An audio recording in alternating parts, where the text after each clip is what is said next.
Hello दोस्तों, कैसे हैं आप सब। आज की इस वीडियो में हम जानेंगे ऑर्डर 9 रूल 7 के बारे में, यानी आदेश 9 नियम 7 सीपीसी के बारे में, मतलब कि एक पक्षी आदेशों को अपास्त किया जाना। तो चलिए फटाफट वीडियो शुरू करते हैं। मेरा नाम है राहुल सिंह और आप देख रहे हैं एडो हेल्प अस। दोस्तों, वीडियो में आगे बढ़ने से पहले छोटी सी रिक्वेस्ट करूंगा, अगर आप इस चैनल पर नए हैं तो प्लीज चैनल को सब्सक्राइब कर लीजिए और बेल आइकन को प्रेस कर लीजिए, क्योंकि इस तरीके की वीडियो मैं अक्सर आपके लिए लाता रहता हूँ। तो दोस्तों, न्यायिक प्रक्रिया में होता क्या है, जब एक व्यक्ति के द्वारा किसी के ऊपर कोई मुकदमा किया जाता है तो मुकदमा करने के बाद प्रतिवादी को नोटिस जारी होती है और उसको सम्मन भेजा जाता है। उसके बाद प्रतिवादी नियत दिनांक को न्यायालय में यदि उपस्थित नहीं होता है तो न्यायालय नियम आदेश 6 का के अंतर्गत एक पक्षीय सुनवाई का आदेश दे सकता है, यानी कि उस मुकदमे को एक पक्षीय कर दिया जाता है। जब न्यायालय द्वारा एक पक्षीय सुनवाई का आदेश पारित कर दिया जाता है तब प्रतिवादी न्यायालय में आवेदन शपथ पत्र सहित देखकर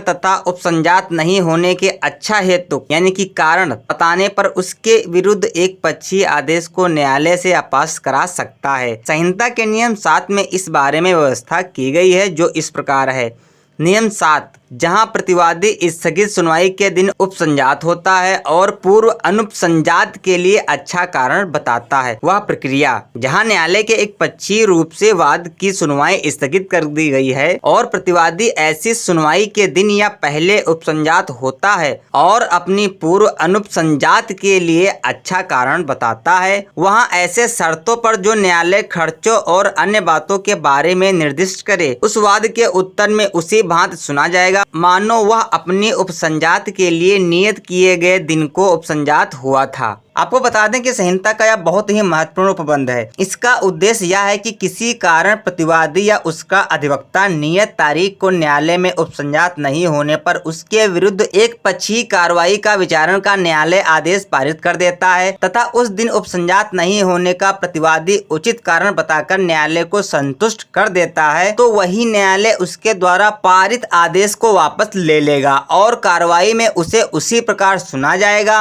मानो वह नियत तारीख को उपस्थित हुआ था। इस प्रकार इस नियम के अंतर्गत न्यायालय को अपने द्वारा पारित किए गए आदेश को अपास्त करने की शक्ति प्रदान की गई है। आपको बता दें कि कोई भी व्यक्ति न्याय से वंचित ना हो तथा खर्चे हर्जे से परेशान ना हो, इसलिए संहिता में प्रतिवादी के विरुद्ध एक पक्षीय कार्रवाई के पारित आदेश को अपास्त करने का विशेष उपबंध किया गया है। तो यहाँ पर अगर हम इसको आसान भाषा में समझे तो अगर किसी व्यक्ति ने किसी व्यक्ति के ऊपर मुकदमा किया हुआ है और वह प्रतिवादी सम्मन उसको प्राप्त हो जाता है, सम्मन की तामीला हो जाती है, फिर भी वह नियत दिनांक में कोर्ट में उपस्थित नहीं होता है, तो क्या होता है, 1-2 तारीखें चलती रहती हैं, उसके बाद कोर्ट है उस मुकदमे को एक्स पार्टी कर देता है। ऐसे में क्या होता है कि अगर वह व्यक्ति अपने अधिवक्ता के साथ नेक्स्ट डेट पे उपस्थित होता है और वह उचित कारण बताता है, तो ऐसे में न्यायालय के द्वारा जो एक पक्षीय आदेश किया गया है उस आदेश को न्यायालय अपास्त कर देगा और मानो उस प्रतिवादी को वह ऐसे सुनेगा जैसे वह नियत दिनांक पर पहले से ही उपस्थित रहा हो।